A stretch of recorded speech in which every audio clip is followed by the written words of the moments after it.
Mic check, mic check. What's going on, family? This is Mr. Batch of the BBC, the Big Blue Commission.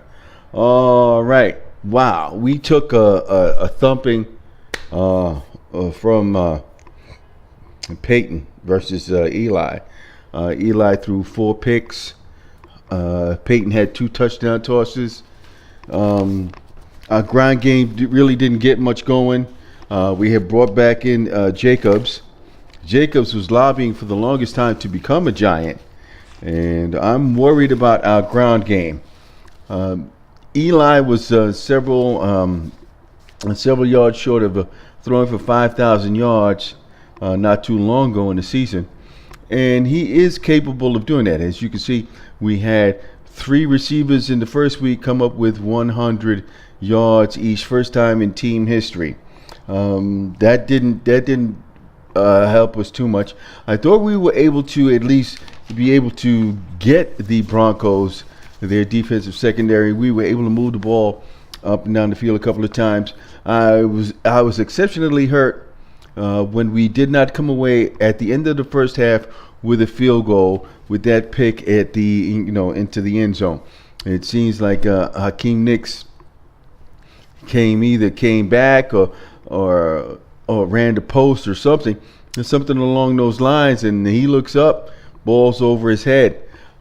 Some sort of miscommunications there. I'm wondering, with all the added pressure that the air game has to carry this team, is probably getting to our receiving core and Eli. Brandon Jacobs did power in for that run. Wilson did get a couple of carries. He came in, and then at one stretch he had considerable playing time during one series of plays that we had, and he got into a rhythm. If you notice that ball players will be going after that ball. He did exhibit the new way of the way Coughlin had taught him how to carry the ball. If you notice, Phil Simms had given a light demonstration in the booth.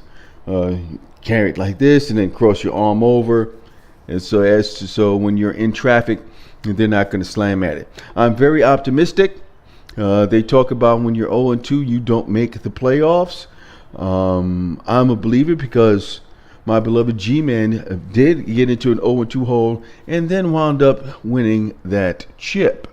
So for those who want to get snarky and leave a comment down below, I'm telling you, don't waste your time with these 2 fingers trying to punch something out, because my team had already overcome that and got a chip. Okay, Mr. Batch continues. And what I'm looking for as the team moves forward is to really get something out of the ground game. We need something to get them out and get the ground game going to keep the defensive secondaries honest. Keep the defensive secondary honest. That's what a good ground game does for you.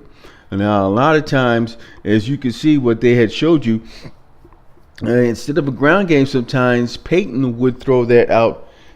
The screens, halfback screens, wide receiver screens, even a tight end screen, they will throw in order to get some space, to get some one-on-one blocking, to free up that certain receiver.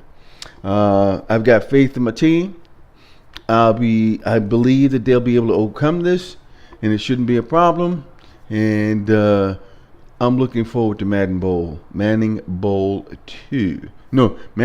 4, which would really count for all the marbles, because that would be for the chip, and Eli would come out on top in that one.